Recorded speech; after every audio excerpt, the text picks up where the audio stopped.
So today we're going to talk about the top 4 characteristics of wealthy entrepreneurs. But before I jump into today's show, if you have not been over to our website, nextlevelwholesaling.com, got to go over there. I've got a free gift there for you. If you've ever wanted to build a business that spits off cash month after month after month without your personal day-to-day involvement, head to nextlevelwholesaling.com and take the assessment. It'll take you 5 minutes. And really, once you take this thing, it's going to give you the tracks, the rails that you can jump on to really start to build that business to serve you. All right, so let's jump into the top 4 personality characteristics, or the 4 things that wealthy entrepreneurs do. And it's funny because these 4 were actually inspired by my 4 kids, which I was really happy with as a proud dad, because they all copy their dad in different ways. And so the first characteristic is delayed gratification. Anything amazing that you are going to do in your life, there is not going to be an immediate payoff, right? If you want to get a 6-pack on your abs, that's going to take time, right? You're not going to go to the gym one time and all of a sudden see this huge difference. You want to build $1 million wholesale business? It's simple, right? But you're not going to do it in 30 days. If you want to build a cash flow of $10,000 or $20,000 from mobile home park investments, hey, that's a great idea, but it's not going to happen in a month or 2 months or 3 months, right? You got to build the blocks. And I got to tell you, I see this a lot with my coaching clients. The ones who have a long-term view on the business, man, oh man, they just keep growing and growing and growing and growing and growing and growing and growing. But it happens in small increments, right? Over time. And they are completely dominant in their industries. And so this one right here, though, was actually spurred by my son. I give my kids, I don't give them allowance, but I give them basically chores to do around the house, and they get paid for those chores. And I don't know, about 6 months ago, I was paying all my kids for their weekly chores, and I was down to my 2 youngest sons. And I owed each of them $20. And so I said, hey guys, I've only got $20 on me. So only one of you is getting paid right now, and the other one's going to get paid later. Now, all of a sudden, a huge fight ensued, and they're like, I'm getting it. And the other one's like, I'm getting it. And they were just going back and forth, back and forth, and back and forth. And it was really funny because I'm like, oh, I should have planned ahead. But I said, okay, I'll tell you what. My son is like, I said, whoever waits, right? Whoever wants this 20 right now, I owe you the money. I'll give it to you. But whoever waits, right? I said, for every week that you wait for the money, I will give you an extra $1 as interest. Because I was trying to end the argument, right? But I was also trying to show them the power of delayed gratification and interest. And so one of my kids was like, I'll take the 20 now. And my other son said, I'll wait. So long story short, I haven't been able to get to their one of them is too young to have a bank account, or they don't have access to the bank account yet. So he's operating all in cash.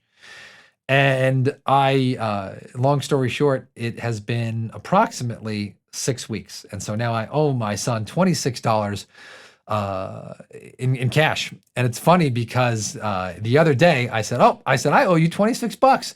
And he goes, oh, you remembered. In that he's trying to hold me off so that I owe him the most amount of money possible. And I have not been able to make it to the bank. And so this upcoming Saturday, I will owe him like $27. And it's funny because he is just content on waiting for his money, the delayed gratification. And so in terms of them, he has this characteristic. And so I know that he will be extremely wealthy. In your wholesale business, whenever you send out marketing, you most likely will not get a deal that first week or 2 weeks or 3 weeks that you're doing the marketing. It takes follow-up, and the pipeline has to build up, and you have to nurture that. And so there's momentum that's built. And so you have to get past that portion of the business where all of a sudden this starts to snowball. When you hire someone, it takes time before they produce. When you buy a mobile home park and you're making changes, it takes time to raise rents and get the tenants on board and get the rules signed. And so it's all kind of things that, take time. But the wealthiest people I know, they understand that anything amazing requires delayed gratification. And so that's real important. Okay. The next thing that I'm going to talk about is strategic. Strategic. Now, it is so easy to go out and just run around like a chicken with your head cut off. And actually, one of these characteristics, which I'm going to talk about here in a second, actually can conflict with this one right here, being strategic. But the people with the best businesses, they sit down and they think about what the end is for their business, the end goal, and they work backwards. You might be familiar with 7 Habits of Highly Effective People. Begin with the end in mind.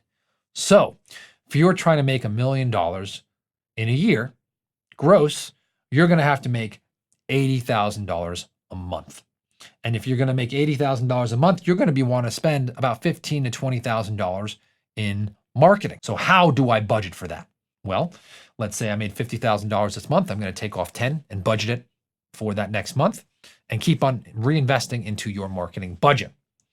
Let's say you're thinking, okay, I'm not, to do $80,000 a month, I need to do 2 $40,000 deals, which means that I need to generate 70 leads a month. So you know that, and you're tracking these numbers.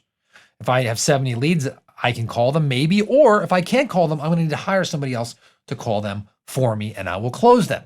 So you see how this strategy comes across. You're working backwards. Then you take the biggest things that you need to do to get to that goal. Like, I need to set up my marketing. Step 1. Step 2 is I need to find someone to answer my calls and set me up on appointments. That's step 2 or 3. Thinking, oh man, I had a lot of administration. If I need to get to that goal and make those calls, I need someone who's going to handle my administrative work, right? So maybe I'm going to hire a virtual assistant in the Philippines to make that happen. Okay, that's easy. I'd really like to focus on this one market and eliminate all the other distractions. I'm going to stay there. So that's 3, right? And so that's when you start getting strategic and outperforming your competition, because your competition is all over the place.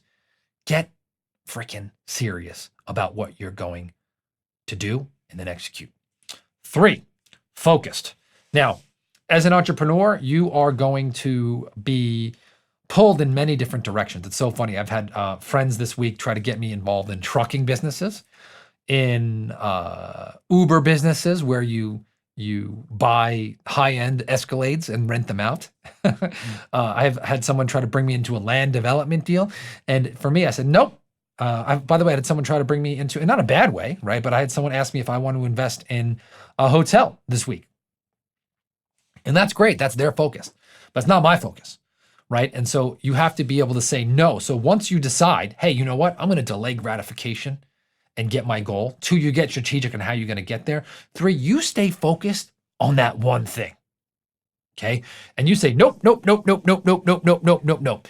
Give me someone who's less intelligent, less educated,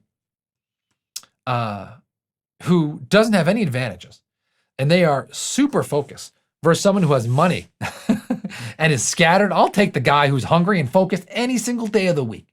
Okay, that's what's going to happen. Give me someone who wants it and is going to stay on those tracks and is going to stay there.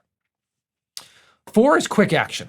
Now, this one is can be a double-edged sword, because speed of implementation is so important, right? So if you decide this, if you get strategic and you say what you want, and then you get focused, and then you are willing to wait for that outcome, right? Because it takes a while. This quick action is so important, because you want to jump on that first thing that you need to do, like immediately. You want to make it happen, push it forward. You will run circles around your competition because they don't move fast enough.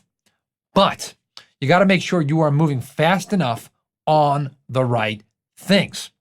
After you decide, hey, this is what I want, and I'm going to be patient to get it. Number 2, I'm going to come up with this strategy and plan to get there. 3, I am hyper-focused. Nothing's going to move me. And then 4, you are going to execute like a complete maniac, but only according to your plan. Okay, and that's the key.